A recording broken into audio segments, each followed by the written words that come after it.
today. Very excited. Welcome back. The Substance. Make sure that the audio and video is working, as you can see by our background. Yeah, this is a new movie that came out. Just dropped, I guess, in this last year. And it is streaming on a couple different services you can pay for, or it's on Tubi. Mubi? Oh, never gonna get that one right. They're gonna come for us. They're gonna come for us. Who is Mubi or Tubi? Both of them.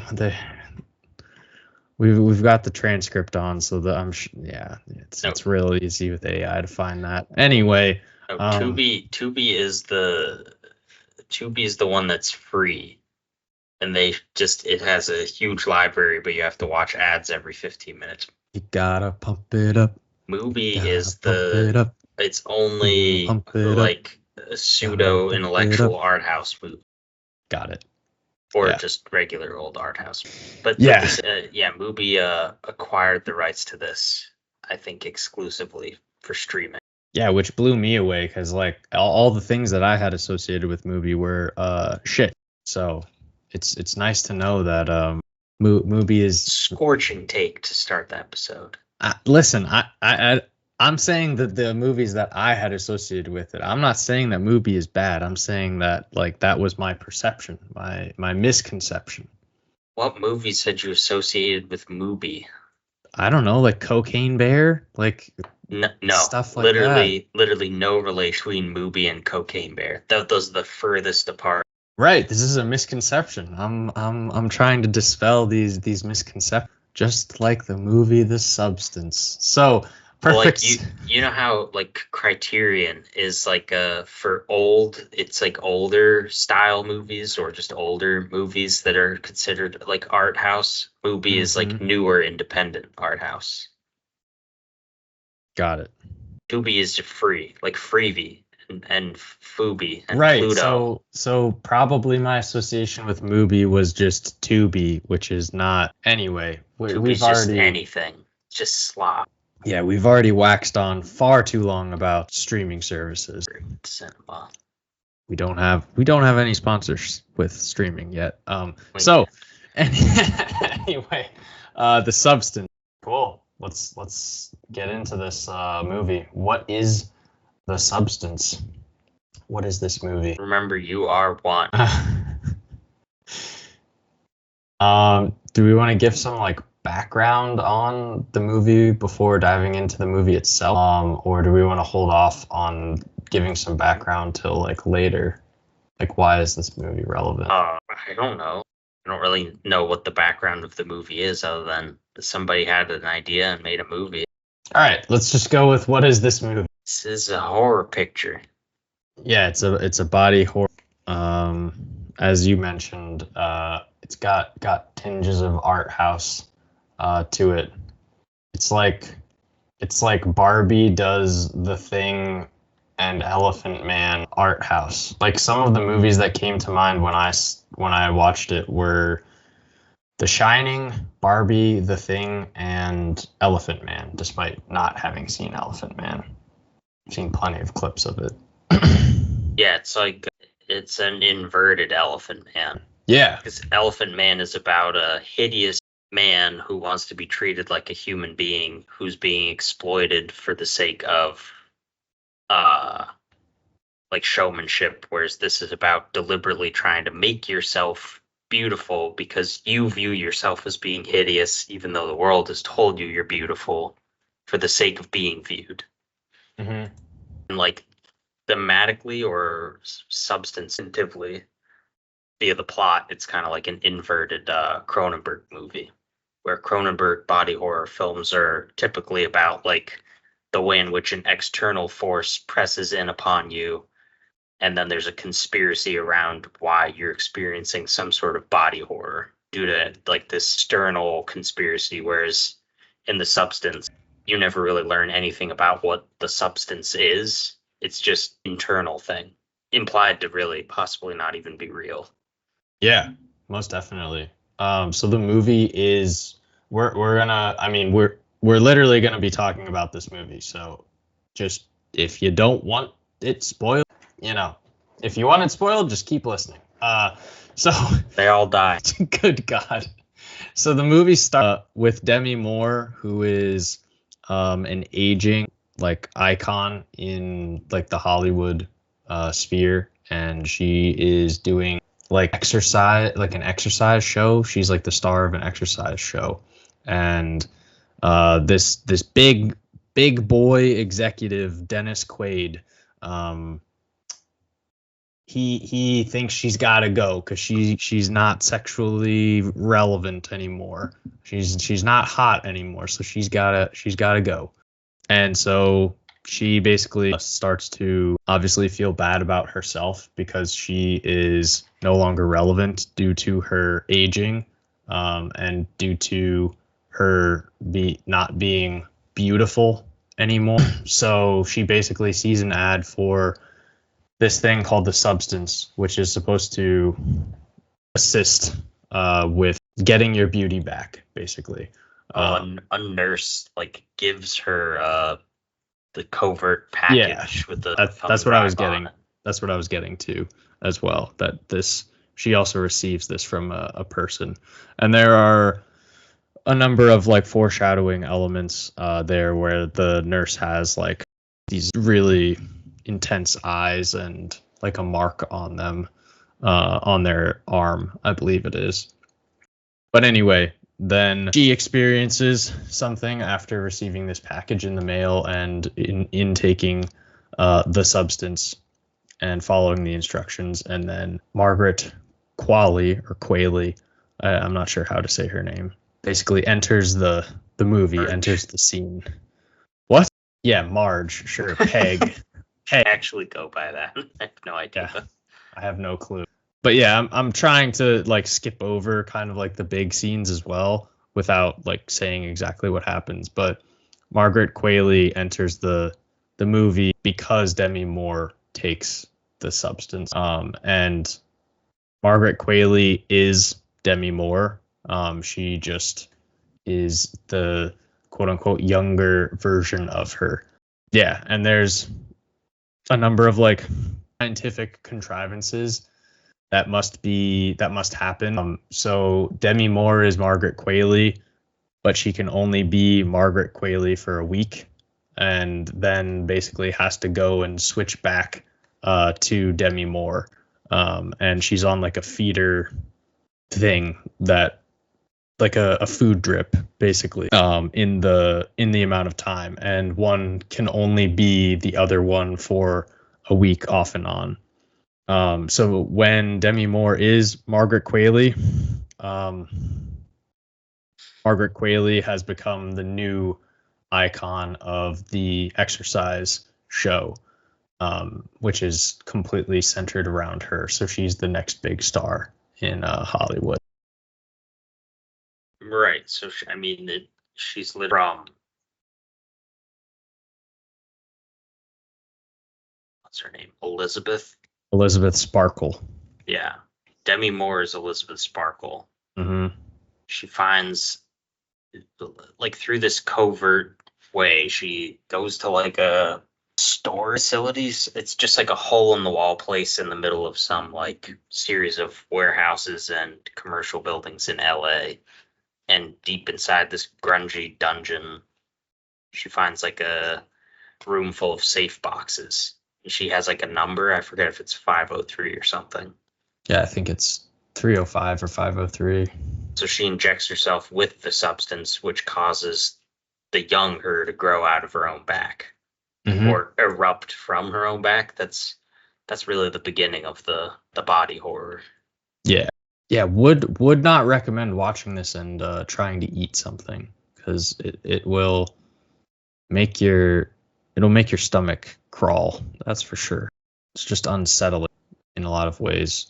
So yeah, as you said, Demi Moore is Elizabeth Sparkle, and Margaret Qualley is Sue. She's named herself Sue. So the sort of big piece of the movie is that they are the same person, but in different bodies.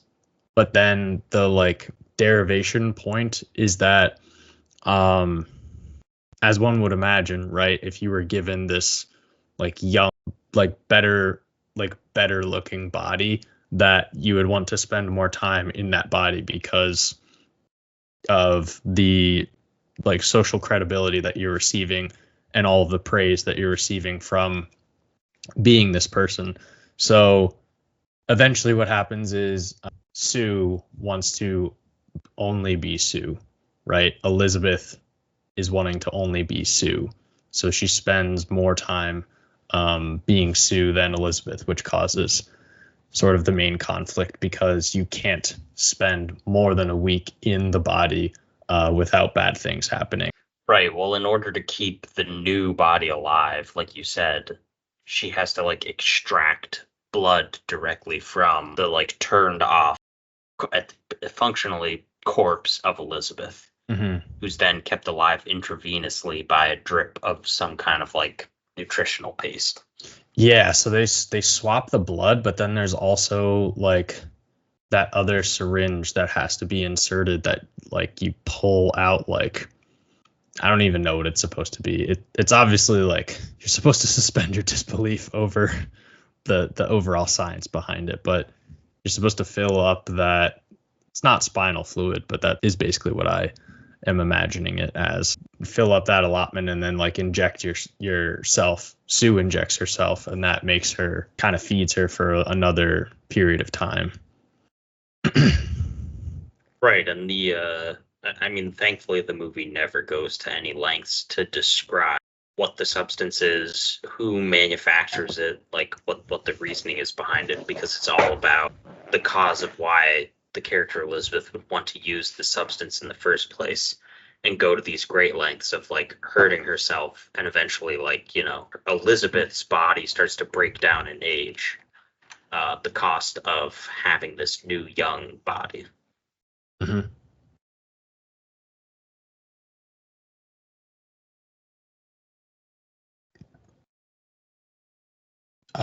Do we want to reveal the end right now or kind of work our way up to that through these other questions? Yeah, I mean, we could just, like, the story is relatively straightforward. It's mostly an emotional journey, how, like, the cost of doing this to Elizabeth's body ages it to the point where she becomes, like, a haggard old witch, just like a crippled old woman.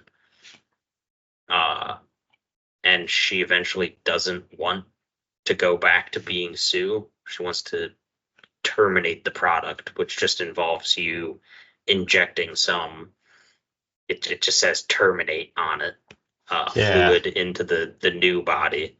But it's also worth noting that whenever Sue is in charge, she's like going out and like partying and like doing whatever, hooking up with people, drinking, you know, going out on the town.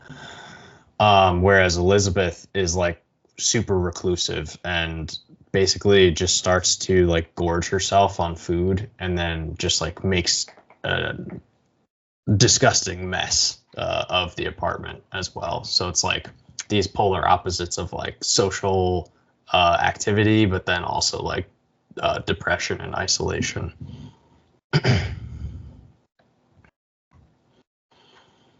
Mm-hmm. You were building up to something, but I felt like that was important to mention thematically. Yeah, at some point, Sue fails to terminate the thing because she's too obsessed with being Sue. And then she resuscitates Sue, and then Sue kills Elizabeth. Mm-hmm. And then she like completely loses her mind and turns into a monster at the end. Yeah, it's building up to the New Year's Eve celebration where Sue is going to host it, and basically her body starts to crumble. Essentially, it falls apart, and she is left with seemingly no other choice than to try to use the substance again. And so she administers the substance in the hopes that she can get into like a younger, better looking version of herself, which seems like it would be impossible. But that's her like last ditch effort, and it does not go well. Yeah, I guess we can kind of leave it at that right now. What Oh, the audio is off. Yeah, this is not working. Complete audio failure. I got you now. Can hear you.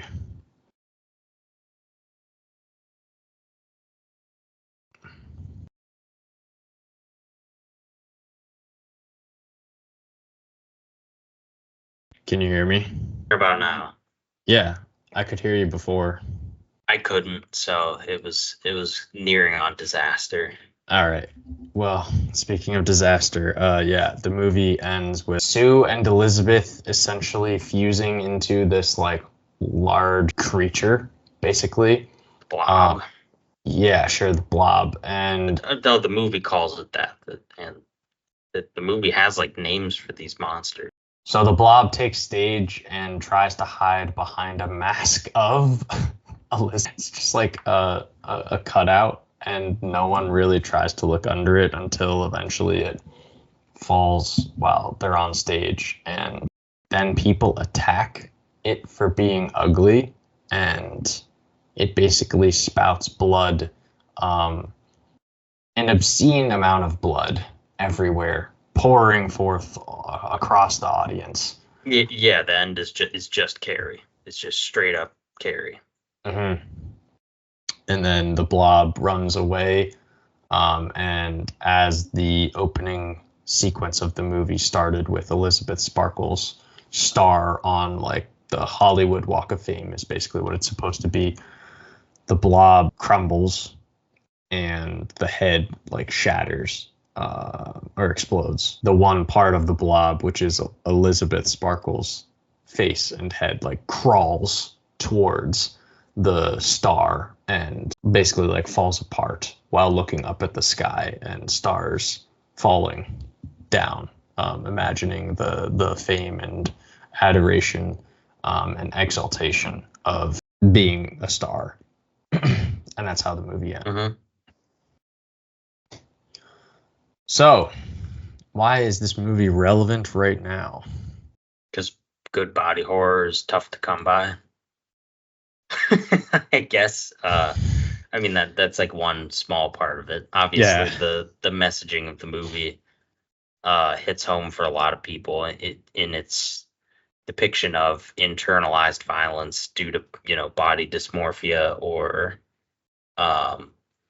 inappropriate beauty standards, most specifically focused on women. I think the role of fame within it is sort of secondary, even though that's the main focus of the film.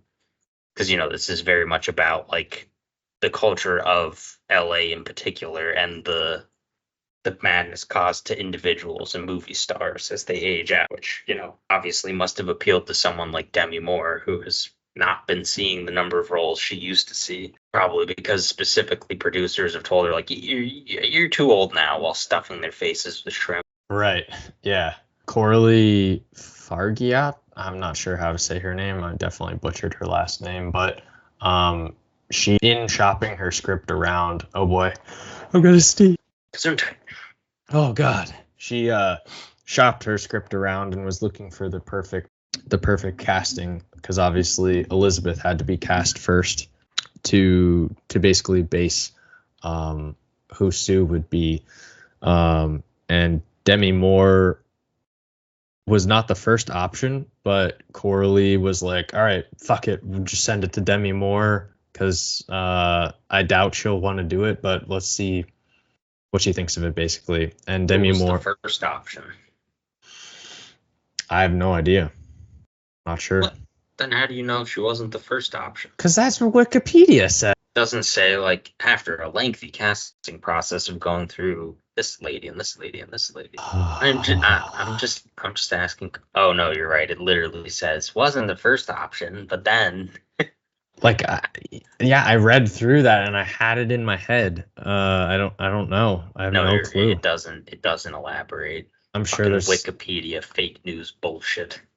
Yeah, I mean, we'll be building up to this, but it is quite interesting. We'll get there anyway. So yeah, Demi Moore was like kind of a long shot for the role from the director's standpoint, because the director has made a couple of short films and she made one feature length film. So like getting Demi Moore in a movie, that's your second movie. That's a huge deal. But yeah, Demi Moore was on board. Not initially. She was kind of concerned that maybe people would not quite get what the movie was going for, that maybe they would feel that it didn't quite land, or basically that it was this movie is risky, right? And taking on a movie that's risky as an actor, might not necessarily pan out. Like, it could tarnish your reputation, it could destroy your career. But in reading especially when the movie is specifically about biting the hand that fed you. Right, exactly, because it is certainly a critique on the Hollywood industry, but also the expectations specifically around women and their beauty. Yeah. At any rate, so Demi Moore was on board, and then Ray Liotta was actually supposed to be Dennis Quaid's character. I forget what his name is. Harry or something. I have no idea. Deuce or douche. Harvey. Of course it's Harvey. Just brutal. I wonder where she came up with that one. Yeah, that's a nice touch there, Coralie. Anyway, yeah, but basically Demi Moore and Margaret Qualley, they just are so good in this movie. They're very convincing with all of the like wide range of emotions that they demonstrate in the different perspectives of this same person. There's like obviously a number of different layers that are going on, so being able to accomplish that wide spectrum of emotions across different scenes, but also in one singular scene is quite remarkable, I would say. So why was this movie successful? Because what was it? It cost like 17 million to make, and then it grossed 76 million at the box office. So why do you think this movie was successful? I thought I already said that. Like it's a good body horror movie that largely plays itself seriously, and its commentary on body issues, body dysmorphia, beauty standards that appeals to a wide range of people who get it not only from, billboards in the movie or the desire to look good to be famous, but I mean, more pervasively through social media, which is not at all an element in this movie, but certainly is, I would assume, the largest factor or influence on most individuals who would struggle with this. Yeah. I mean, I felt like I understood what it was going for, but obviously I can't speak for women, but I would imagine that it would hit that much harder. A woman. Yeah. No, I mean, I talked about this movie with my wife after watching it, and yeah, it certainly seemed like a much deeper experience as a woman. Are you saying women are better than me because it's deeper for them? For this movie, yeah. Sexist. Not letting me get more out of this movie. That said, a big piece of this movie, which I'm sure you were going to touch on, is the male gaze. The movie asserts within the first like 5 to 10 minutes, it's just like ass, just over and over and over again. It's like, hey, look at this ass, look at that ass. They're out to dinner or they're out to lunch, and the waitress like leans forward and it's just ass.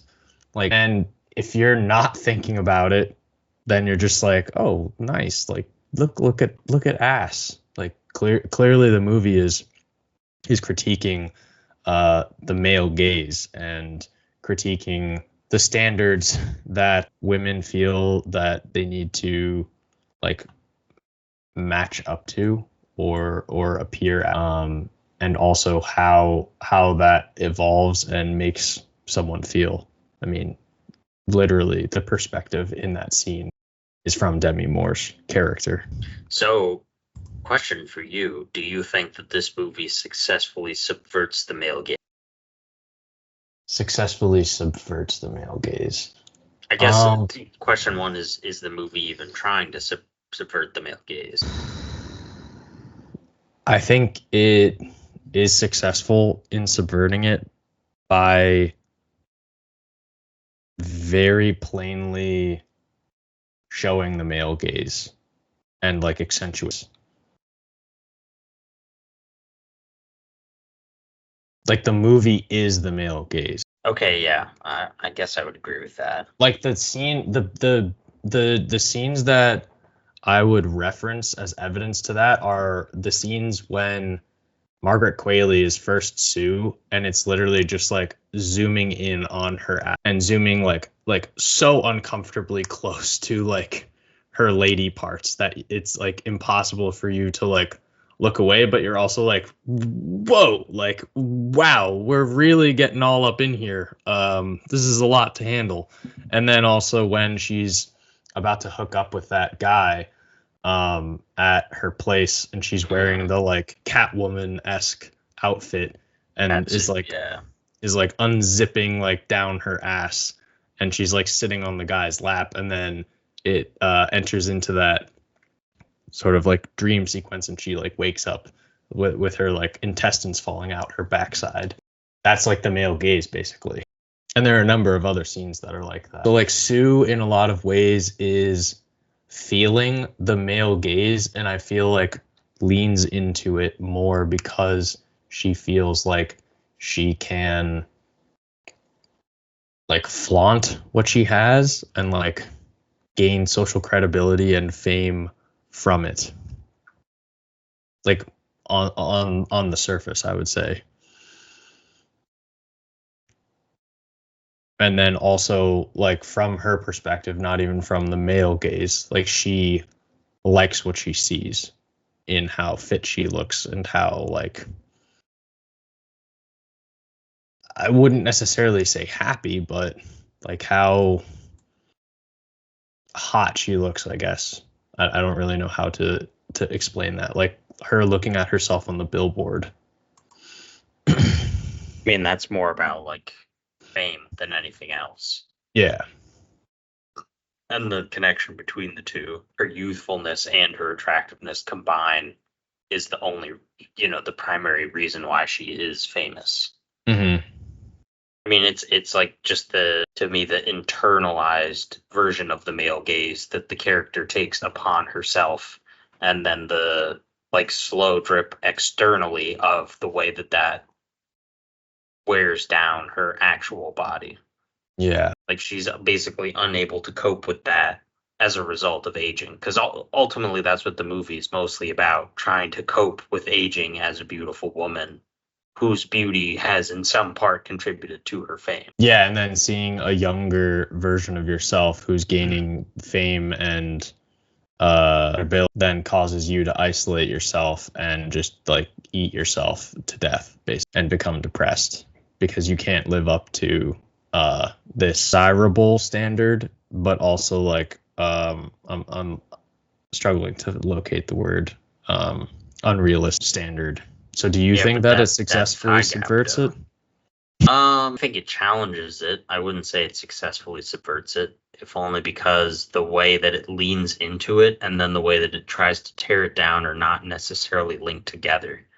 Because I think the way in which like the Sue character turns into a monster versus the way that the Elizabeth character turns into a monster are handling two different fear. Because the fear for Elizabeth is her fear of aging and becoming ugly, whereas for Sue it's that she like expands and grows into a giant blob, which is the fear of being ugly, not the fear of aging. Like losing her teeth, like, oh no, the perfect smile, they said so much about my smiling. And then like, they mention breasts a few times in the movie, which is, I feel like there was a missed analogy in there somewhere where like she kept eating like chicken wing. They didn't make some direct allusion to eating like chicken breast meat and the breast jokes in the movie, which culminates in the blob monster literally vomiting up a human breast, which that was some choice stuff. But no, I don't know that it is necessarily meant to like subvert the male gaze in that way, just since it I think there's a disconnect there, and maybe that's one of my criticisms of the movie, is that the seeming disconnect between the two characters, which is supposed to be the same character, and how they seem to fear two different things doesn't sort of tie together by the end. But the ending in and of itself is also so tonally different than the rest of the movie that also, I think, rubbed a lot of audience members the wrong way. Because once she turns into the blob, like, the music has been pretty similar throughout the whole movie and helps to set the tone a lot more than the visuals do. Because a lot of the time, the combination between the cinematography, art direction, special effects, and sound all goes into one thing, and then that's basically set up and cued by the music to establish the way that you're supposed to feel. But at the end of the movie, all of that breaks down and it just becomes like a gore fest, or at least a bloodbath. And the music just becomes this like silly metal, just like a screaming dirge of like bad metal music while the thing is vomiting blood. I really wanted it to be raining blood. Like I desperately wanted it to be that. That would have raised the budget another few $1 million, I'm sure. When the screaming started, I like literally was like, "Oh my god, is this raining blood?" No, they were unable to get that. But not even close. Yeah, I don't. I mean, the ending. Like, I read a lot of reviews for this movie, both critic reviews and idiot, just other people like me on the internet, and it seemed like a lot of them, like they took too much stock in the tonal shift that happens at the end by saying like, oh, it was so good, and then it went off a cliff, which is like way too extreme a denunciation of, this 3-minute weird part at the end. That, like, I think what's weird about it is it's almost overtly too comical, like it's too silly, as opposed to the rest of the movie that has elements of humor you could laugh at, but the gross out stuff is like so well made that I think it's hard to point to that and say, no, that's like just satirical as opposed to being horrific. Whereas the end is like, a horrific image, but it's essentially just played for laughs. Yeah, that's true. I mean, I definitely think that while those critiques, how do I put this? Those critiques certainly put into perspective, I think, what a lot of audience members experience when watching it the first time. I think it gets into the phenomenon of people taking something that is meant to be more metaphorical, like, far too literally. And they get so caught up in that aspect that they're not able to push past it and try to think about what is this thing going for symbolically.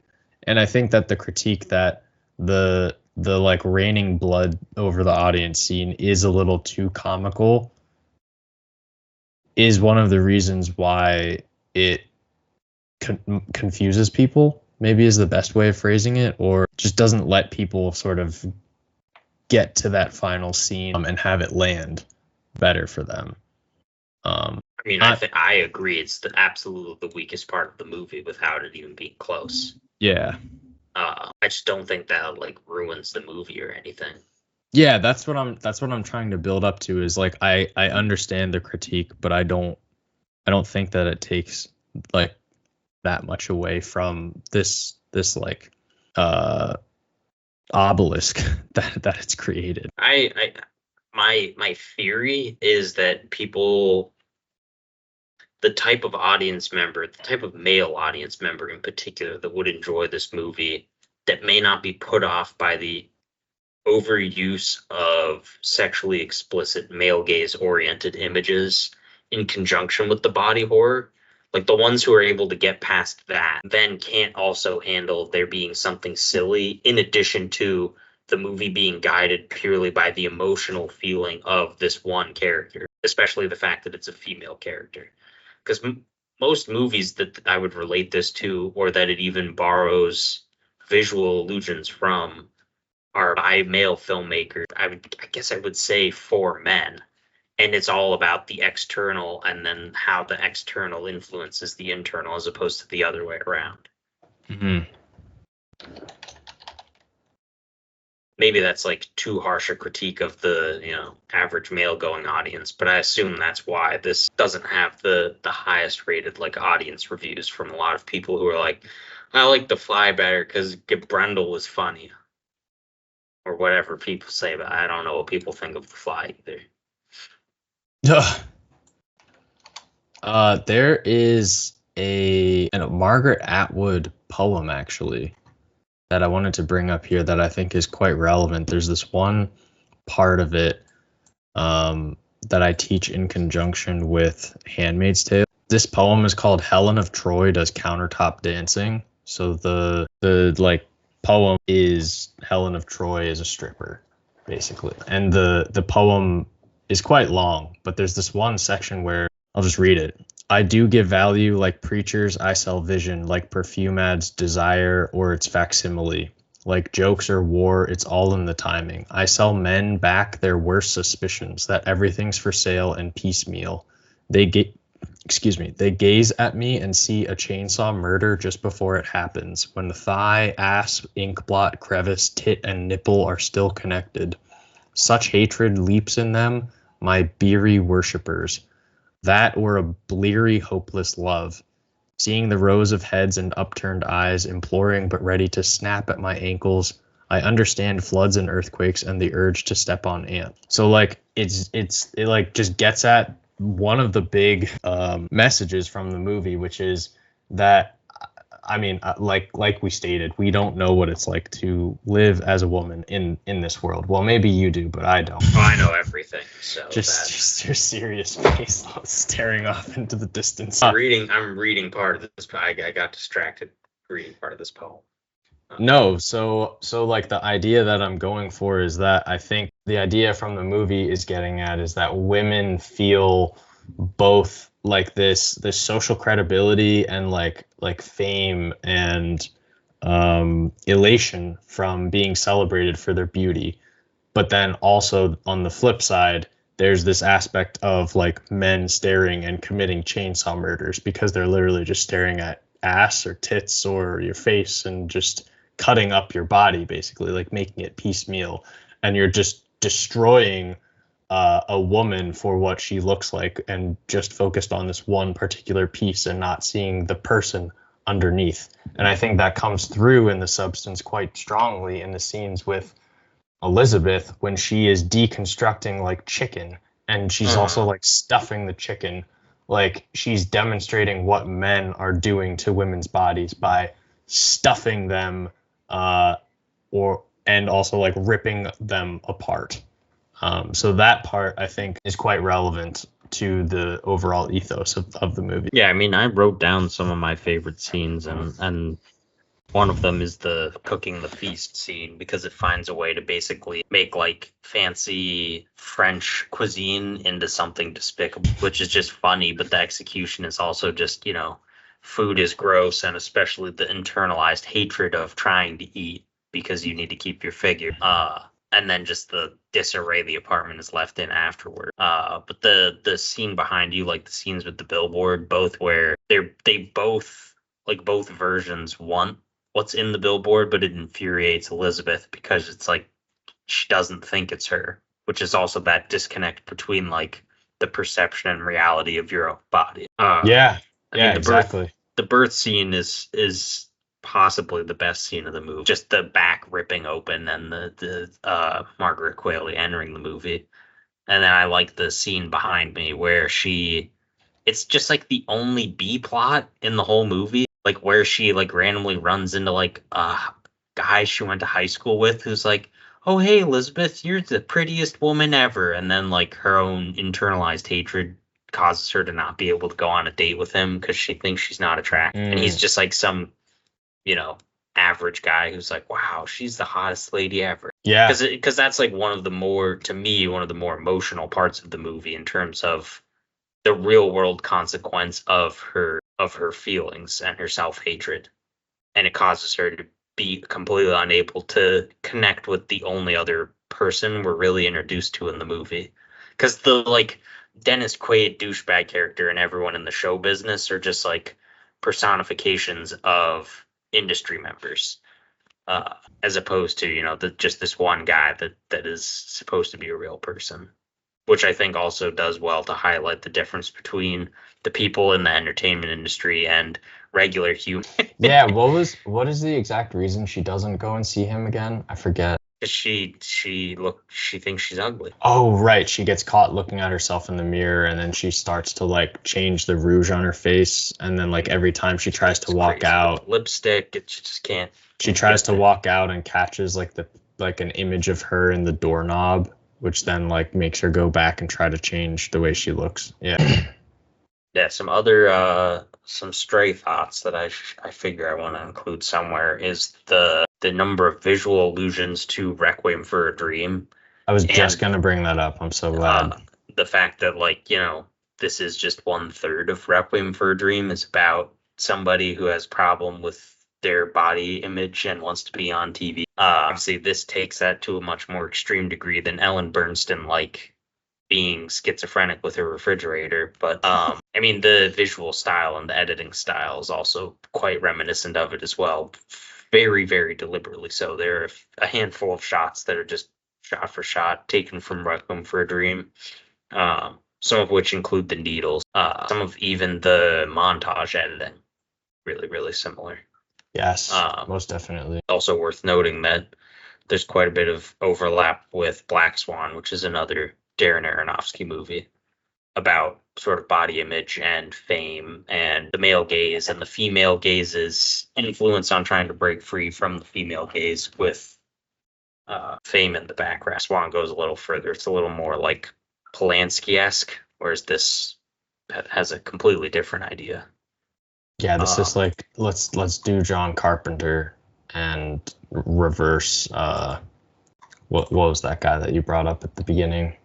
The Fly. Cronenberg? Yeah, Cronenberg. Yeah, I mean those if I had to put the ideas for this in two places most from a film language standpoint, it would be those two Aronofsky movies and then Cronenberg's work. Cronenberg in particular. Not only just because it's like, oh, this is body horror, so David Cronenberg made body horror movies. Right. There's like multiple allusions to Dead Ringers, Videodrome, The Fly, Scanner. Yeah, but like it is also worth noting that us bringing that up is not that we're saying that this pales in comparison with those. I think it is like paying an homage to those movies, but also doing its own thing. Like it's doing something different, at least in my estimation. I don't know how you feel about that. Yeah, it's doing something pretty different than all of those movies. And it manages to be just as horrifying as pretty much all of them. I'd say it's definitely just nowhere near as good as Requiem for a Dream. Yeah, that's fair. Or Videodrome, but I seem to have a particular love for Videodrome that not everybody else does, so I'm willing to let that die. I gotta watch that, honestly. Did you ever think, Nolan, that this movie wasn't made for you because you're not a woman? Did you ever think that? I did. Oh, okay. Good. Glad it crossed your mind. Yeah, I mean, my goal was never to compare it inherently to other movies, but you asked, so. No, I know. Sorry, what were you going to say? I was going to say, at some point you mentioned The Shining maybe, or Kubrick references. Yeah, The Shining, there's the like blood splattering all the walls, and then also the like super long shot of the hallway with like I think it's Sue standing like looking. Yeah, the Kubrickian robbery of liminal spaces in hallways will never end. But I mean the fact that the hallways were pink and it works so well in this movie, I'm not gonna just say, oh, this is ripping off Kubrick. Yeah. So why do we recommend this movie, or why not recommend it? Wouldn't recommend it if you're squeamish. Yeah, certainly. I wouldn't recommend it if you really want to be famous, I guess, because this will maybe make you think twice about that. Good. I would recommend it for people who want to be famous.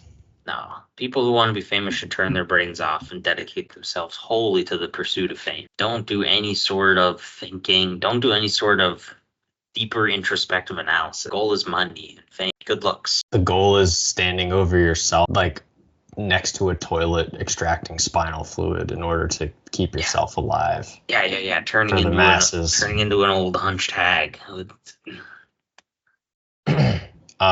That might be the best like prosthetic work in the movie, like the best special or practical effects. especially because The you can, hag. especially because you can tell it's Demi Moore if you look closely at the eyes. You're like, wait a second, that's not another person. That's actually Demi Moore underneath. Especially that underneath shot with her up against the door, and the like really hot model guy is like, who is in there? What's going on? Yeah. She's like, get out. Oh, also, where did I have this? I wrote down the scene where she first goes to terminate Sue is just like randomly a direct reference to Pulp Fiction, Yes. but also inverted. Yeah. It's like, in Pulp Fiction, the whole point is they're bringing her back to life, whereas in this, they're trying to kill her. Oh my god, the comically long needle. I guess it is, it's a great, memorable scene. I was just like, why are we doing this?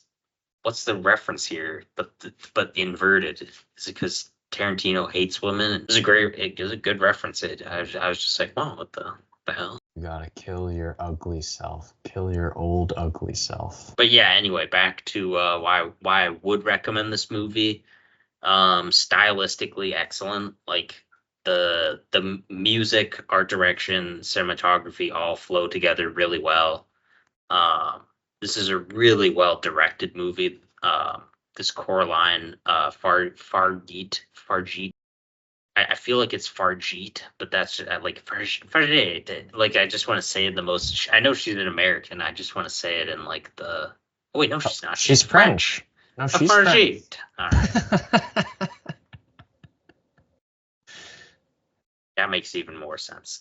The French feminists are just high above the American ones, who seem to just be utterly confused as to what. Jeez. I did.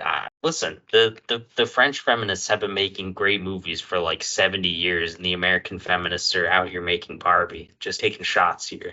Yeah, I did mention Barbie at the beginning, and like I did like Barbie, to be clear. I just think that this movie is just a vast improvement on what Barbie is going for. We talked off air about how Barbie does get kind of confused with its messaging, in that it's both like trying to critique, I mean, I guess you could say the male gaze, but also consumerism, but it just doesn't help consumerism. It's pushing like, go buy Barbie. It does the opposite of everything you just said. I mean, it is propped up by the Hollywood machine in its celebration of celebrity, first of all.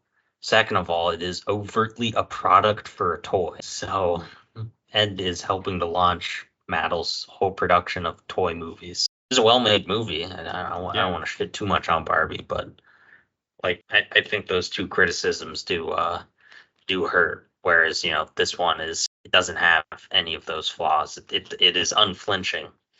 But yeah, I think what I was trying to say was Fargeat does a great job of like editing and directing the movie during the writing. You can tell it all was just done at the same time. Oh, like, she interesting. clearly wrote this with the direction and the editing in mind. Yeah. And the sound effects, basically. That's a great point. It definitely does kind of all come through together. Like, there is one clear vision in mind, that you would basically have to accomplish that if you were doing it in that way. Otherwise it wouldn't work. What else do I have written here? Picture of Dorian Gray. Yeah, for sure. Just some obvious reference there. Jennifer's Body. Yeah, I guess there's some reference to Jennifer's Body as well. I don't know if you ever saw that. I haven't. I've been meaning to, but I haven't seen it. Yeah, great movie that was not well marketed. It was marketed as being the opposite of what it was, which is like it's more like what Heathers is to this than like Barbie. It was kind of marketed as like Barbie because it plays itself off as like a raunchy teen horror slasher movie, supposed to it's a lot closer to being the substance, although it doesn't I suppose debase itself with body horror, which for some reason people don't take very seriously. It's gross. It makes me feel bad. Right. I think it doesn't help that the movie poster looks just like what was that stupid shit? Easy A. There's some Cameron Diaz movie that came out around the same time. The posters are like almost identical. Like it's just the woman in front of like a blackboard that says like I love boobs or like something stupid. Tits McGee. Basically, yeah. Yeah, I mean, I would recommend this movie if you like horror. If you would like to challenge like body expectations through body horror, challenge your own conception of what a movie can do. If you, yeah, I mean, if you're into horror, like for sure. To be clear, it's also not like horror in the scary sense. I know we said body horror, but like if you don't know what body horror is, I would just look it up. But yeah, I just mean, manipulations of the flesh.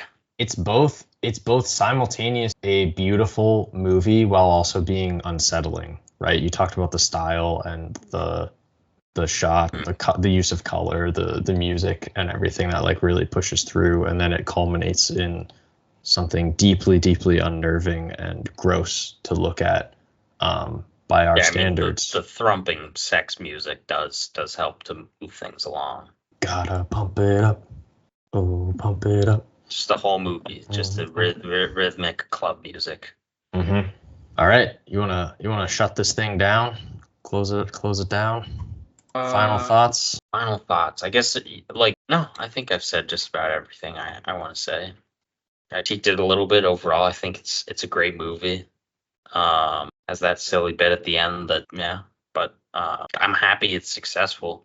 I'm glad it did well. I know for a fact that Margaret Qualley will continue to have a explosive and successful career. She has just in the last few years been in tons of successful both commercial and artistic endeavors or artistic films. I'll be keeping an eye out on other movies that this director makes. I'm sorry, I've butchered her name multiple different ways, multiple times. Can't learn French. I'm just a dumb American. There was one thing that you and I talked offline about.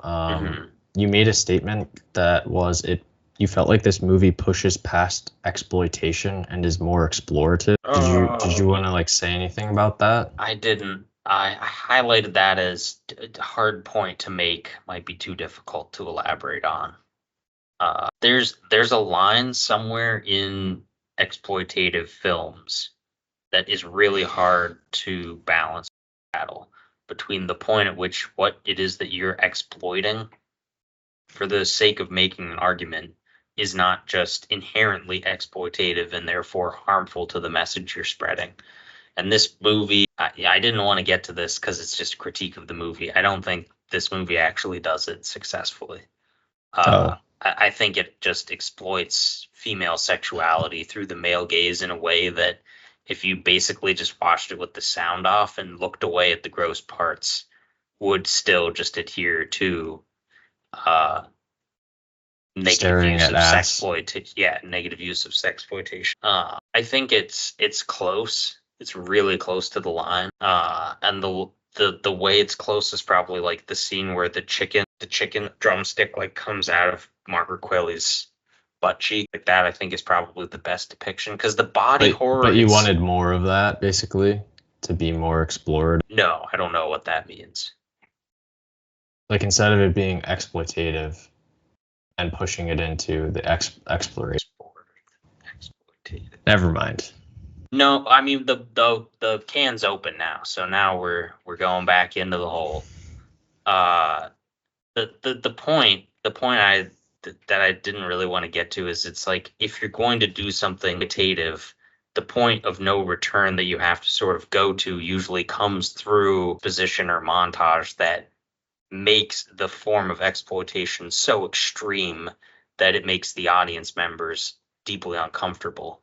And this gets close to that, but I think ultimately fails because it's by the end, she's just turned into a monster and it becomes silly and funny. But by the end, there's nothing about it that's like, oh, we're contrasting this with the beauty standards early in the movie. No, it's literally just like a creature feature where there's just buckets of blood and there's a horrible Cronenberg Brundle monster on the stage throwing this blood up and vomiting up tits. Yeah, I guess. I wouldn't want to rewrite the movie. It's just if you wanted to hammer home that point more that you were tackling exploitation or the sexual exploitation of actresses in Hollywood, which this movie isn't really about, which is why this argument wasn't one I made, because Gotcha. this isn't really that deep a criticism of the movie itself.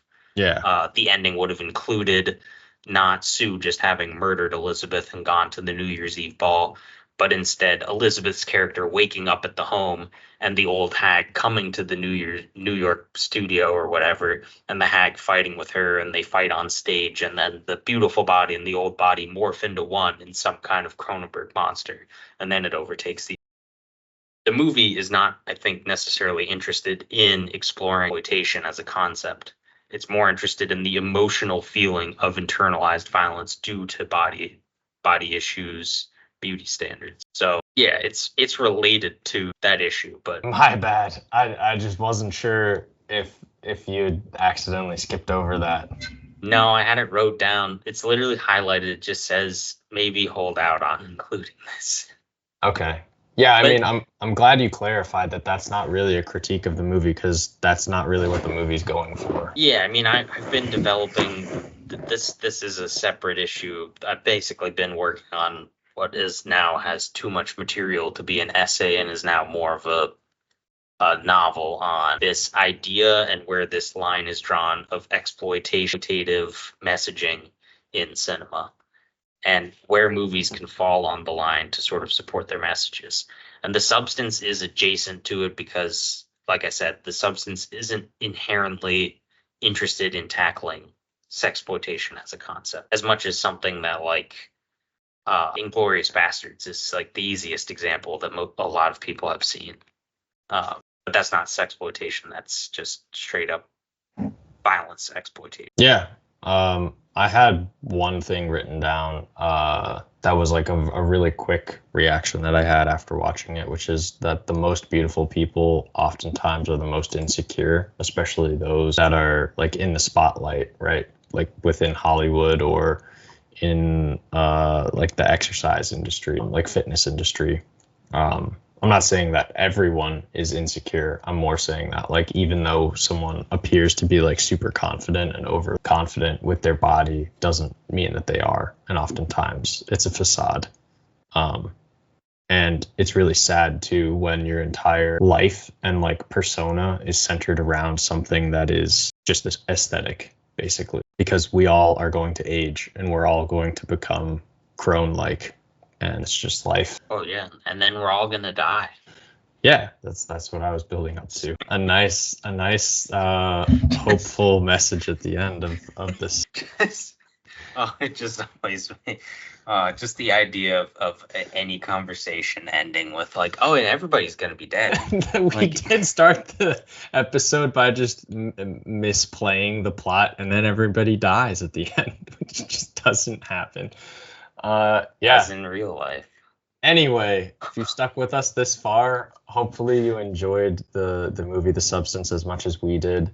And we're definitely looking forward to more movies from Coralie. Is it Coralie? Did I call her Coraline multiple times? I think it's Coralie. I mean, I still don't really know how to pronounce her name, but till next time, adios.